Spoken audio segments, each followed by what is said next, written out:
Hi friends, எல்லாருக்கும் வணக்கம். இந்த வீடியோவில் நம்ம எதை பற்றி பார்க்க போறோம்னா, ரேஷன் கடை ரிசல்ட். உண்மையாகவே ரேஷன் கடை ரிசல்ட் எப்போ வரும், செலக்ட் ஆனவங்களோட நேம் லிஸ்ட் எப்போ வரும், அதை பற்றின அமைச்சர் தற்போது என்ன செய்தி சொல்லியிருக்கிறாங்க, அதற்கான லேட்டஸ்ட் அப்டேட் என்ன அப்படின்றத பற்றி தான் இந்த வீடியோவில் நம்ம பார்க்க போகிறோம்.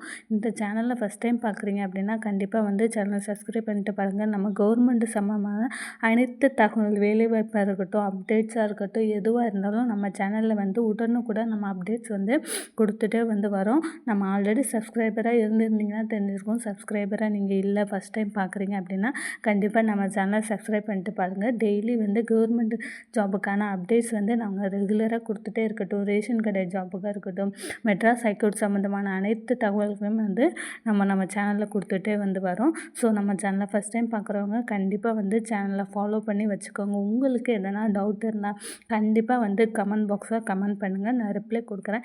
இப்போது ரேஷன் கடை ஜாப்புக்கான செலெக்ஷன் லிஸ்ட் எப்போ வரும், அதை பற்றின அமைச்சர் என்ன சொல்லியிருக்காங்க அப்படின்றத பற்றி தான் நம்ம இந்த வீடியோவில் பார்க்க போகிறோம்.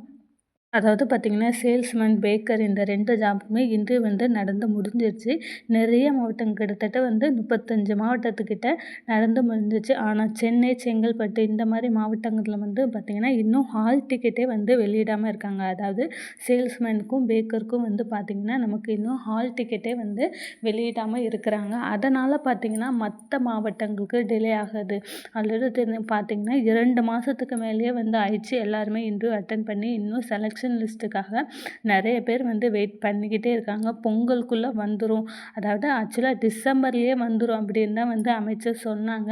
ஆனால் இப்போ இது வரைக்கும் வரலை. இப்போ எப்போ வரும் அப்படின்னா நாளை முதல் நமக்கு வர்றதுக்கு நிறையவே சான்ஸ் இருக்குது. ஏன்னு பார்த்திங்கன்னா ஆஃப்டர் பொங்கல் பார்த்திங்கன்னா இன்னும் ரொம்ப டிலே ஆகிட்டே போகணும். ஒவ்வொரு மாவட்டத்துக்குமே பார்த்திங்கன்னா நம்ம தனித்தனியாக டிஎன்பிடிஎஸ் அந்த வெப்சைட்டில் போய் தான் செக் பண்ணணும். ஒவ்வொரு மாவட்டத்துங்களுக்குமே தனித்தனியாக நாளை முதல் வர்றதுக்கான வாய்ப்பு இருக்குது. எந்தெந்த மாவட்டங்களுக்கு அப்படின்ற பட்சம் பார்த்திங்கன்னா மதுரை மாவட்டம், தேனி மாவட்டம், திருநெல்வேலி மாவட்டம், இந்த மாதிரி ஆல்ரெடி முதல்லையே முடித்த மாவட்டங்களுக்கு சேல்ஸ்மேன், பேக்கர் 2 வேலைக்குமே சேர்த்து ஒரே எதிரியாக நமக்கு ஒவ்வொரு மாவட்டத்துக்குமே ரிசல்ட் வர்றதுக்கு நிறையவே சான்ஸ் இருக்குது.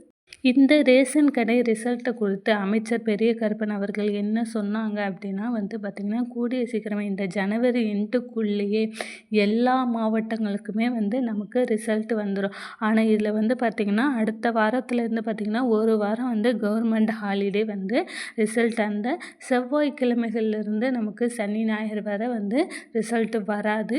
நாளைக்கு ஒரு சில மாவட்டங்களுக்கு எந்தெந்த மாவட்டத்துக்கு ஆல்ரெடி செலெக்ஷன் லிஸ்ட் ரெடியாக இருக்குது அப்படின்ற பட்சத்தில் நாளை முதல் ஒவ்வொரு மாவட்டம், ஒரு சில மாவட்டம், ஒரு 2-3 மாவட்டங்களுக்கு வெளியிடுவாங்க. அதுக்கப்புறம் பார்த்திங்கன்னா அடுத்த வாரம் திங்கட்கிழமையிலேருந்து கண்டிப்பாக எல்லா மாவட்டங்களுக்குமே ரிசல்ட் வெளியிட்டுருவோம். 1 by 1 அந்தந்த வெப்சைட்டில் எல்லா மாவட்டங்களுமே நாங்கள் ரிசல்ட் வெளியிட்டுருவோம் அப்படின்றது அமைச்சர் சொல்லியிருக்கிறாங்க.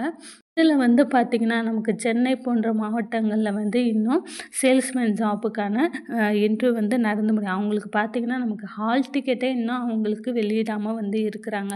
அதுவுமே பார்த்திங்கன்னா அடுத்த திங்கட்கிழமையிலேருந்து தான் ஹால் டிக்கெட் வெளியிட்டு அதுக்கப்புறமா தான் இன்டர்வியூ வைக்கிறதுக்கான சான்ஸ் இருக்குது. அந்த மாவட்டங்களில் மட்டுமே நமக்கு கொஞ்சம் டிலே ஆகும். அவங்களுக்கான வேலை வாய்ப்பும் அடுத்த ப்ராசஸிங்ஸ் போகும்போது கண்டிப்பாக டிலே ஆக வாய்ப்பு இருக்குது. இதில் பார்த்திங்கன்னா நிறைய பேர் கேட்டுகிட்டே இருக்கீங்க, இந்த ஜாப் கண்டிப்பாக காசு கொடுத்து தான் சேரணும் அப்படின்றது. கண்டிப்பாக இந்த டைம் காசு கொடுத்து சேர்கிறதுக்கான வாய்ப்புகள் கம்மி. ஏன்னு பார்த்திங்கன்னா இந்த வாட்டி நமக்கு 100% மெரிட் லிஸ்ட்டின் அடிப்படையிலேயே நமக்கு தேர்ந்தெடுக்கிறாங்க. பார்த்திங்கன்னா ஆல்ரெடி எல்லா மாவட்டங்களுமே இன்டர்வியூ நடத்தின விதிமுறைகளை பார்த்தாலே நீங்கள் தெரிஞ்சிருக்கும். ரொம்ப ஸ்ட்ரிக்டாக தான் ஒவ்வொரு மாவட்டத்துலேயுமே இன்டர்வியூ இருந்தால் ஒவ்வொரு மாவட்டத்தில் ஈஸியாக இருந்தது. இன்டர்வியூ ஒவ்வொரு மாவட்டத்தில் பார்த்திங்கன்னா கஷ்டமாகவே சில கேள்விகள் கேட்டிருந்தாங்க. இந்த டைம் பார்த்திங்கன்னா நமக்கு கண்டிப்பாக மெரிட் லிஸ்ட்டின் அடிப்படையிலேயே நமக்கு வேலைவாய்ப்பு கிடைக்க போகுது. நாளை முதல் வந்து பார்த்திங்கன்னா, ஒரு சில மாவட்டம் 1, 2, 3 மாவட்டங்களுக்கு வந்து நாளை முதல் நமக்கு ரிசல்ட் வெளியும். அதுக்கப்புறம் பார்த்திங்கன்னா, ஆஃப்டர் பொங்கல் விடுமுறைக்கு அப்புறமா வந்து அனைத்து மாவட்டங்களையுமே வந்து நமக்கு 1 பை 1 வந்து ரிசல்ட் வெளியிடுவாங்க. அதுக்கு அடுத்ததா வந்து பார்த்திங்கன்னா, இதுவரைக்கும் நமக்கு இன்டர்வியூ நடக்காத மாவட்டங்களுக்கு வந்து பார்த்திங்கன்னா, திங்கட்கிழமையிலேருந்து வந்து இன்டர்வியூக்காக நடக்கிறதுக்கு வாய்ப்பு இருக்குது. அதற்கான ஹால் டிக்கெட்டும் வந்து பார்த்திங்கன்னா, திங்கட்கிழமையிலேருந்து நமக்கு வெளியிடுவாங்க. ஸோ இது சம்மந்தமான அப்டேட்ஸ் அனைத்தையுமே வந்து நம்ம சேனலில் வந்து 1 பை 1 கொடுத்துக்கிட்டே வந்து வரேன். நம்ம சேனலை வந்து ஃபஸ்ட் டைம் பார்க்குறீங்க அப்படின்னா, கண்டிப்பாக வந்து சேனலை சப்ஸ்கிரைப் பண்ணிட்டு பாருங்கள். உங்களுக்கு எதனா டவுட் இருந்தால் கண்டிப்பாக வந்து கமெண்ட்ஸில் கமெண்ட் பண்ணுங்கள் ஃப்ரெண்ட்ஸ். நான் வந்து ரிப்ளை கொடுக்குறேன். தேங்க்யூ.